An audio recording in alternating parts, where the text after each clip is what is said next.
रिया, ये तुम क्या करके आई हो? शादी करके आई हूँ पापा। और क्या लग रहा है आपको हमें देखकर? वो तो मुझे दिख ही रहा है, लेकिन तुमने अपने माँ बाप को बिना बताए शादी कर ली। हाँ तो आप लोग कौन सा मुझे अपने पसंद के लड़के से शादी करने देते? इतने अजीब अजीब से लड़कों के रिश्ते लेकर आ रहे थे आप मेरे लिए। सुन रही हो अपनी बेटी को कैसे जुबान लड़ा रही है मुझसे?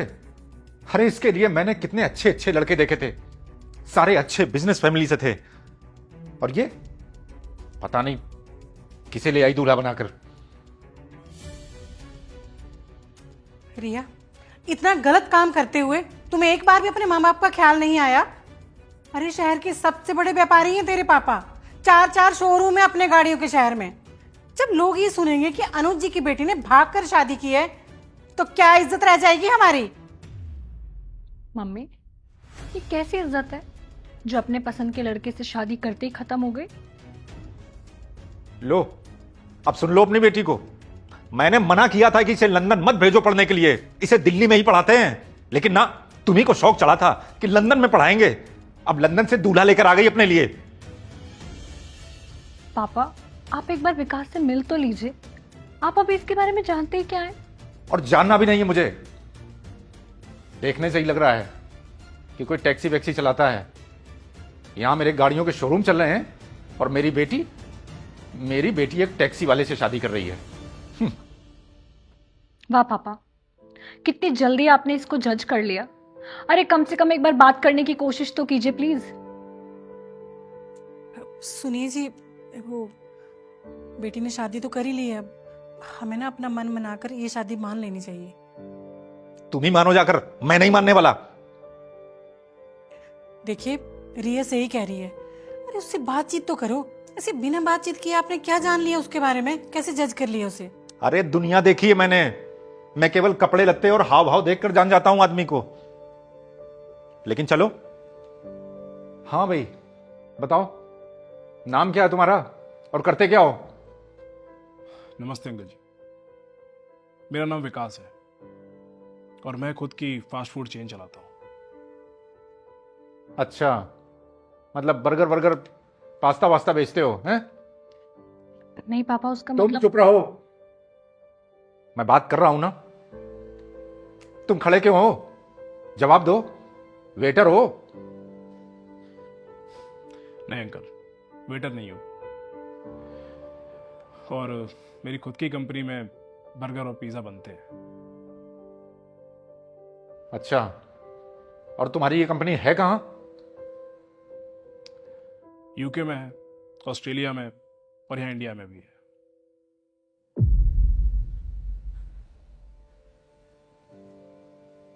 मतलब तुम्हारी ये फूड कंपनी मल्टीनेशनल है?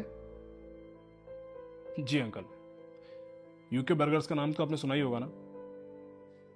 और जहाँ आप दिल्ली में रहते हैं, यहाँ भी मेरे 12 आउटलेट्स हैं।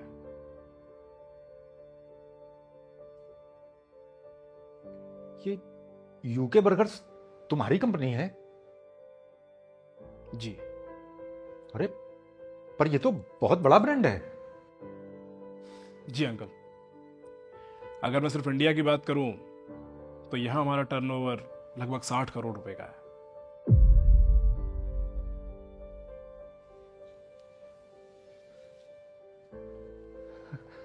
अरे बेटे, तुम यूं खड़े क्यों हो? आओ ना, ये तुम्हारा ससुराल है। आओ, बैठो।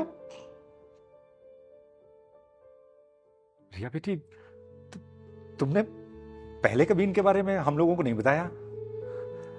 मैं भी बेकार में इन्हें क्या क्या समझ बैठा। बेटे, मेरी बात का बुरा मत मानना। इट्स ओके अंकल, बट आपकी बात का बुरा तो लगा था मुझे जब आपने मुझे मेरे कपड़ों से जज किया।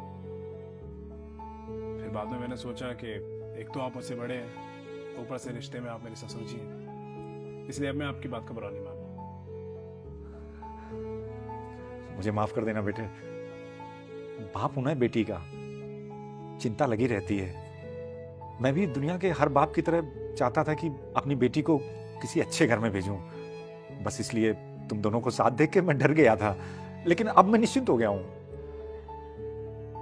पापा, पर मैंने विकास से शादी उसके पैसों के लिए या बिजनेस देखकर नहीं की है। इनफैक्ट स्टार्टिंग में जब हम मिले थे तो मुझे तो पता भी नहीं था कि ये इतना बड़ा बिजनेसमैन है। मुझे ये पसंद आया था इसके कैरेक्टर, इसकी सिंप्लिसिटी और इसके बिहेवियर की वजह से।